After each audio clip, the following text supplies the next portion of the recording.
राजनगर गांव में थोड़े दिनों से एक खिलौने वाली माधवी खिलौने बेचने आने लगी। माधवी को चोरी करने की आदत थी।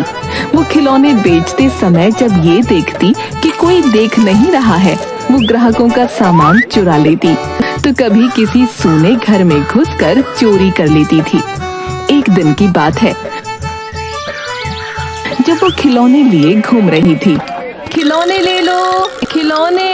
अरे बेटी कुछ दे जा, बड़ी भूख लगी है। मेरे पास पैसे नहीं है, आज कोई भी खिलौना नहीं बिका। तेरे पास पानी है तो पिला दे।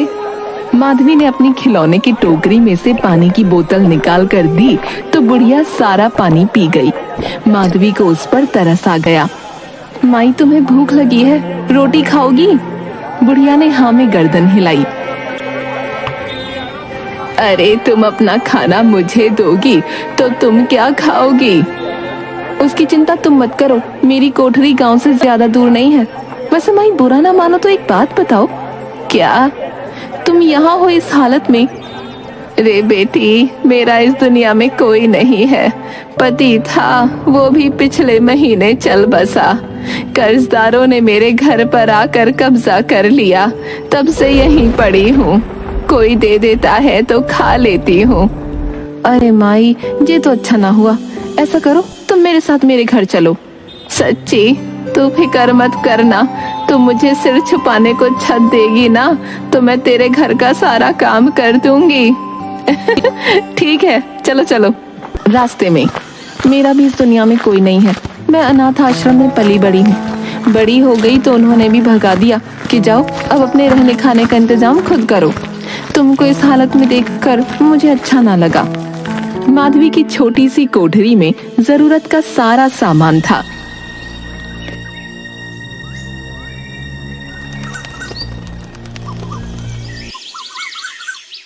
खिलौने ले लो, खिलौने, बंदूक, टेलीफोन, रसोई घर सब है। एक खिलौने वाली, तूने मेरी घड़ी देखी कहीं? उस दिन जब मैंने तुझसे खिलौना लिया था ना, उस दिन से मेरी घड़ी ना मिल रही। ना, मैंने ना देखी। अरे तेरी घड़ी ही नहीं, आजकल सबका सामान गायब हो रहा है। लगता है किसी शातिर चोर की नजर पड़ गई है गांव में। लो जी आपकी बंदूक। माधवी जब एक घर के पास से गुजर रही थी तो उसने खिड़की में से झांका, वहाँ कोई नहीं था। वो झट से अंदर गई और मेज पर पड़ी माला उठा ली। माई, ओ माई, देख मैं तेरे लिए क्या लाई हूँ। ये तो बड़ी सुंदर है और महंगी भी लग रही है। इससे तुम्हें क्या, तुम तो इसे पहनो। तू सच सच बता बेटी, इस घर में बहुत सामान है, तू कहाँ से लाती है? खिलौनों से इतनी कमाई तो ना होती होगी, बता मुझे, कहीं चोरी वोरी? ए माई, चोरी करने में बुराई भी क्या है? मांगने पर कोई देगा मुझे इतने पैसे?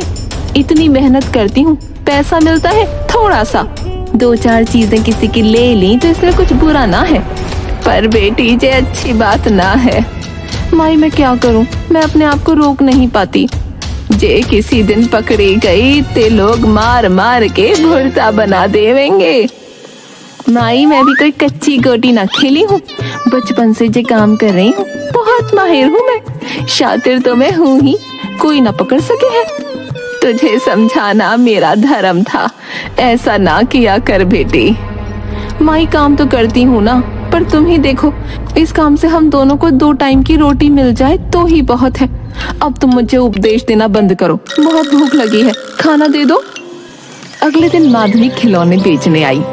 खिलौने ले लो, खिलौने, बंदूक, टेलीफोन, रसोई घर सब है। एक खिलौने वाली, रुक जरा मैं आती हूँ, गुड़िया के लिए टेलीफोन लेना है। औरत उसके पास आकर, लाल रंग का टेलीफोन दिखा तो। अरे इसमें से आवाज नहीं आ रही, आवाज वाला नहीं है क्या? गाने वाला है, बटन दबाते ही गाना बजता है, वो भी अंग्रेजी में। हाँ वही दिखा। माधवी ने बटन दबाया तो गाना बजा। मुझे अच्छा है, कितने का है? 5 रुपए का। बहुत महंगा दे रही है, कुछ कम कर।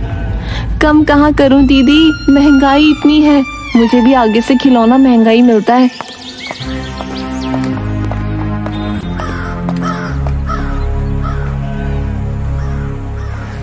अरे ओ, ये साड़ी तो मेरी है, बहुत दिनों से गायब थी, तेरे पास कहाँ से आई?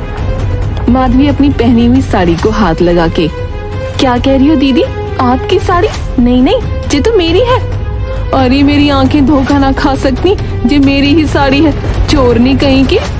कसम से दीदी, ये तुम्हारी साड़ी नहीं है, मेरी बहन है नैना शहर में रहती है, उसी ने भेजी है वहाँ से। क्या तू भी इसके मुंह लग रही है? एक जैसी बहुत सी साड़ियाँ होती हैं, ये तेरी साड़ी उठाकर क्या करेगी? चल यहाँ से चलते हैं।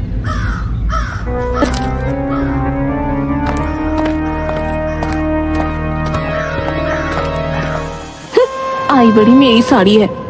गांव में पंडित बैजनाथ माने हुए आदमी थे। उनका बेटा सोमनाथ कई वर्षों से शहर में पढ़ रहा था। अचानक उनकी तबीयत खराब होने पर वो शहर से गांव आया।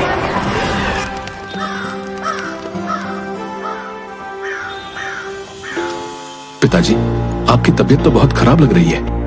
हाँ बेटा, अब तो खड़ा भी नहीं हुआ जाता। अचानक बैजनाथ गिर गया। डॉक्टर ने आकर देखा। आपको आराम की जरूरत है, अब आप बिस्तर से बिल्कुल नहीं उठेंगे बैजनाथ जी, समझ गए ना? वरना मैं कुछ नहीं कर पाऊंगा।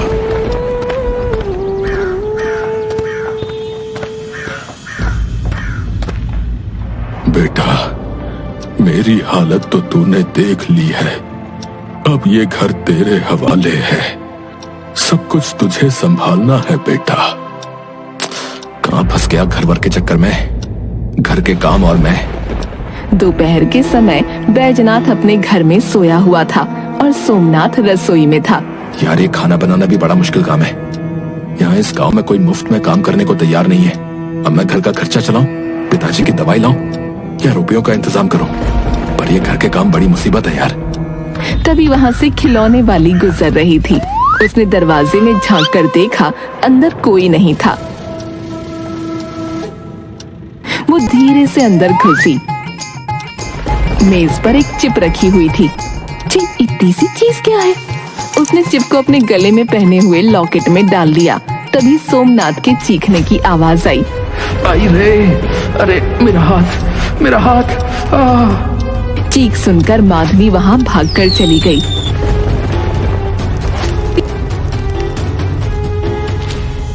फिर सोमनाथ ने अपनी चिप को ढूंढा। अरे मेरा जीपीएस, ये कहाँ गया? ये कहाँ की लोकेशन है? मतलब मेरा जीपीएस किसी और के पास है।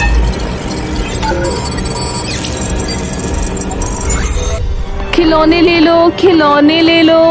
वो जैसे जैसे इधर उधर जाने लगी, लैपटॉप में लोकेशन दिखने लगी। तो ये है चोरनी नंबर 1। मेरा जीपीएस मेरे ही घर में घुसकर ले गई। इतने में वो वहाँ से चली गई। सोमनाथ लैपटॉप पर उसकी लोकेशन देखने लगा और थोड़ी देर बाद ये चौधरी के घर में गई, अब सेठ के घर में। कुछ देर बाद बड़ी सेठानी बाहर आकर चिल्लाने लगी। अरे ये क्या हो गया? अब तो इस गांव में दिन दहाड़े चोर घुसने लगे हैं, कोई कुछ करता क्यों नहीं? क्या हुआ सेठानी? घर में 3000 रुपए रखे थे, अभी थोड़ी देर पहले तो देखे थे मैंने, अब गायब है। भाई पूरा घर छान मारा। पता नहीं क्या हो रहा है, यहाँ आए दिन चोरी बढ़ती जा रही है।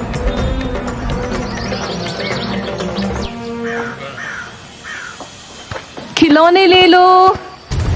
जरा आना तो।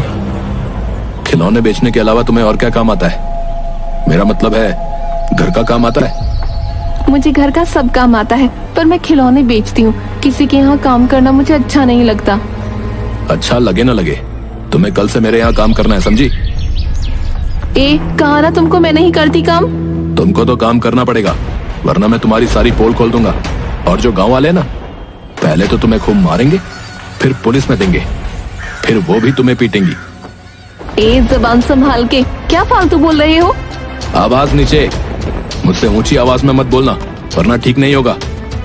तुम कल दोपहर 2 बजे सेठ के घर में घुसी, वहां से रुपए चुराए, मेले में 3 घंटे रही, फिर थोड़ी देर बाहर वाले मंदिर में गई। तुम्हारे घर के बारे में बताऊं या तुम मेरे घर में कब घुसी वो बताऊं? के सबूत है चोरी मैंने की है? तुमने कब कहां चोरी की, तुम किस समय कहां थी, मुझे सब पता है। तुम जहां जाओगी मुझे पता चल जाएगा। बोलो, तुम्हारा किया सबको बता दूं? नाना भैया ऐसा मत करना, मुझ गरीब पर थोड़ा रहम करो। मेरे घर में बुढ़िया माई है, मेरे सिवा उसका कोई नहीं है। तुम जहाँ भी जाओगी मुझे सब पता चल जाएगा, समझी? भैया तुम अंतर्यामी हो के? हाँ, मैं सब जान जाता हूँ। अब तुम्हारी सजा ये है कि तुम सुबह से शाम तक यहाँ मेरे घर में रहोगी, घर का सारा काम करोगी और मेरे पिताजी की देखभाल करोगी, समझ गई ना? फिर उसका चेहरा देखकर, मैं जानता हूँ तुम बहुत चालाक हो, पर मेरे साथ जरा भी चालाकी की तो मैं गांव वालों को सब बता दूंगा। नहीं नहीं भैया तुम फिक्र मत करो, मैं सब काम करूंगी।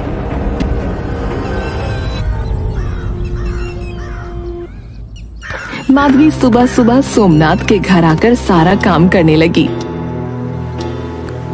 जब वो कपड़े सुखा रही थी, एक खिलौने वाली तुमने खिलौना बेचना छोड़ दिया क्या? हाँ दीदी, खिलौनों से तो इतनी कमाई होती नहीं थी कि घर चल जाए, इसलिए अब भैया के यहाँ काम करती हूँ। पंडित जी की तबीयत खराब रहती है और उनका बेटा शहर से आया है तो दिक्कत हो रही थी। वैसे कितने पैसे दे रहा है तुझे? सच्ची बताऊं दीदी, ये भैया ना एकदम कंजूस आदमी है, कंजूस मक्खी चूस। मुझे पहले पता होता तो बिल्कुल काम ना करती, पर पंडित जी की हालत देखकर मुझे उन पे तरस आ गया, इसलिए कर रही हूँ। अब बेटी जरा पानी तो देना। माधवी कपड़े छोड़कर अंदर चली गई। हे राम, सुबह से काम कर करके थक गई, इनके घर का काम खत्म नहीं होता कि खाना बनाओ। तभी सोमनाथ आ गया। अच्छा, तो महारानी जी यहाँ बैठकर आराम फरमा रही हैं। ऐसा मत कहो भैया, सारा काम खत्म करके बस अभी अभी बैठी थी कि तुम आ गए। ज्यादा जुबान मत चलाओ। ये लो रुपए, बाजार से राशन लेकर आओ। ये काम भी मैं करूं? तुम नहीं करोगी तो कौन करेगा? और हाँ, सीधी जाना और जल्दी आना, और हिसाब में गड़बड़ी की तो सोचना भी मत। हिसाब में गड़बड़ी की तो सोचना भी मत? मैं तो खाली चोर हूँ, तू तो घंटाल आदमी है। माधवी एक पेड़ के नीचे जाकर बैठ गई। चलो अच्छा है, इसी बहाने थोड़ी देर आराम करने को तो मिला। ना तो घंटाल ने अपने घर की नौकरानी बनाकर रख दिया है, अब तो जब मन करेगा तब जाऊंगी। फिर वो मेले में जाकर चाट खाने लगी। भैया बड़े मजे की चाट है तुम्हारी, एकदम चटपटी। बहुत घूम ली, अब उसके घर का राशन ले जाती हूँ।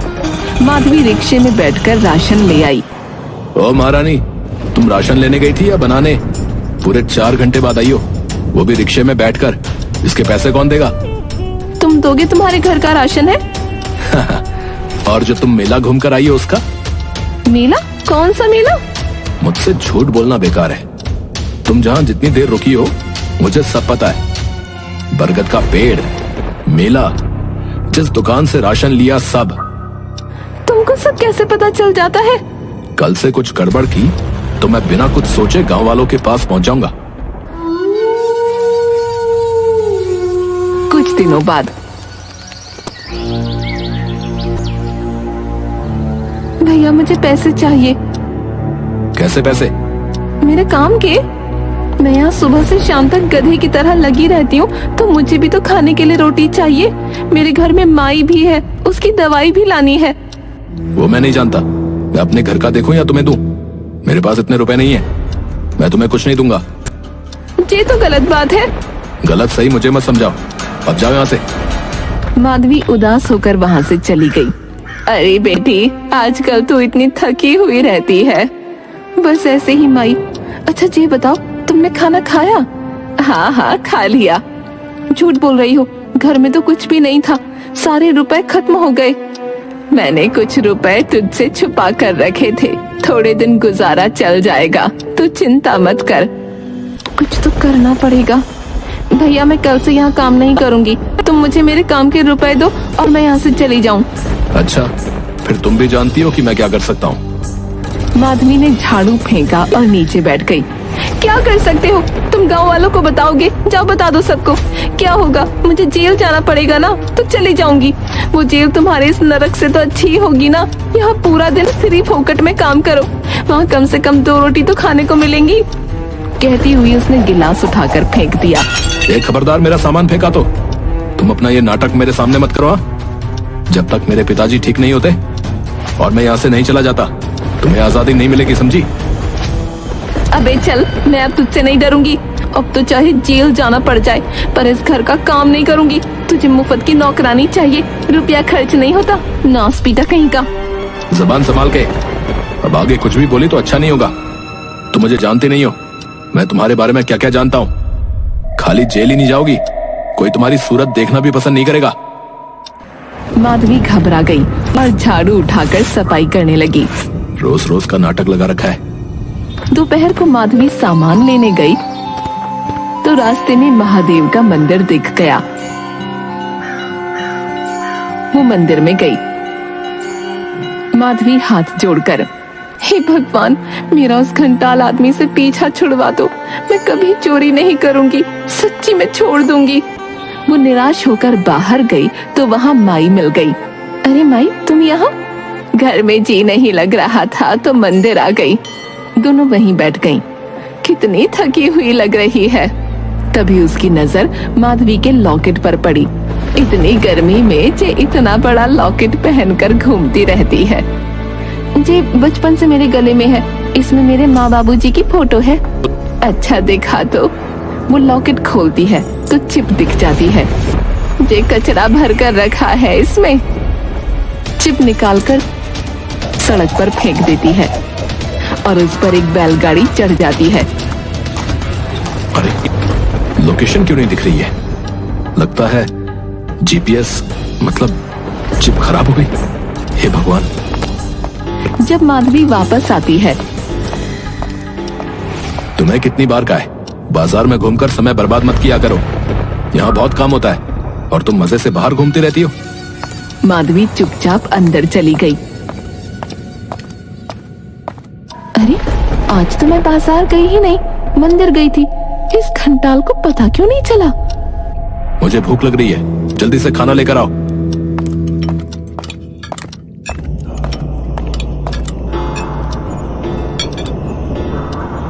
मैं दुकान पर सामान भूल गई हूँ। सोमनाथ ने उसे घूर कर देखा। मैं भी जल्दी से ले आती हूँ। उसने छत पर जाकर दरवाजा बंद कर दिया। शाम होने को आई, ये महारानी अब तक नहीं आई। जाने कहाँ घूम रही है।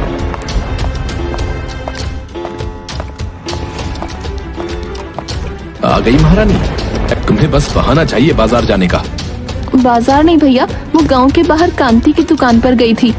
हाँ हाँ, मेरा मतलब वही दुकान कह रहा था मैं। भैया मैं भूल गई, मैं कांति की दुकान पर नहीं, मेले में एक दुकान है वहाँ गई थी। अच्छा हाँ, मैं वही तो कह रहा था। मतलब घंटाल आदमी की घंटागिरी निकल गई। उसने हाथ में लिया हुआ डब्बा फेंका और आंगन में आकर चिल्लाने लगी। अरे सुनो गांव वालों, सुनो, देखो ये भैया मुझ गरीब पर क्या जुल्म ढा रहे हैं। गांव वाले इकट्ठा हो गए। अरे क्या हुआ, शाम ढली इतना क्यों चिल्ला रही है? मैंने सोचा था जे भैया अच्छा आदमी है, पर जे तो बहुत खराब है। मुझसे इतने दिन से कुत्ते की तरह अपने घर का काम करवा रहा है। अब पैसे मांग रही हो तो बोलता है नहीं दूंगा।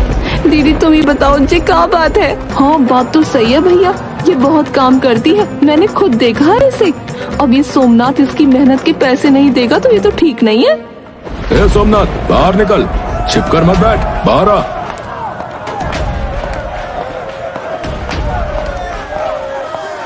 तुम लोग इसका विश्वास मत करो, ये बहुत चालाक है। ये तुम्हारे घरों में चोरी करती है, चोरी। देखो क्या कह रहा है, जो मैं चोर नहीं होती तो इसके घर में इतनी मेहनत क्यों करती? पूछो इससे। तो बता भाई, ये क्या कह रही है? वो तो ये। हाँ हाँ बोलो, चुप क्यों हो गए? भाई सीधी बात है कि तुम इसको इसकी मेहनत के रुपए दे दो, क्योंकि हम सब गवाह हैं। इसने तुम्हारे घर में खूब मेहनत की है भाई। हम तुम्हें इसके साथ अन्याय न करने देंगे। सोमनाथ ने उसे रुपए दे दिए। तुम शेर हो तो मैं सवा शेर हूँ, मुझसे चालाकी तुमको महंगी पड़ गई। अब थारे यहाँ काम करे मारी जुत्ती। और एक बात बताऊं, आज तक जो भी करी किसी गरीब के ना की, जो ज्यादा होशियार बनता था ना बेईमान के ही की। ना तो पता कर लेना गांव में।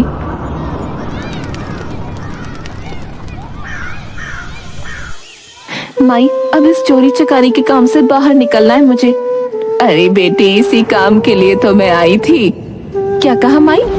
कुछ नहीं कुछ नहीं, मैं बोल रही थी तुम बस मिट्टी के बर्तन और अलग अलग तरह के खिलौने बनाओ, और कुछ लकड़ी के खिलौने बनाना मैं तुम्हें सिखा दूंगी। क्या सच में माई? आपको बताए मेरी माँ लकड़ी के बहुत अच्छे खिलौने बनाया करती थी।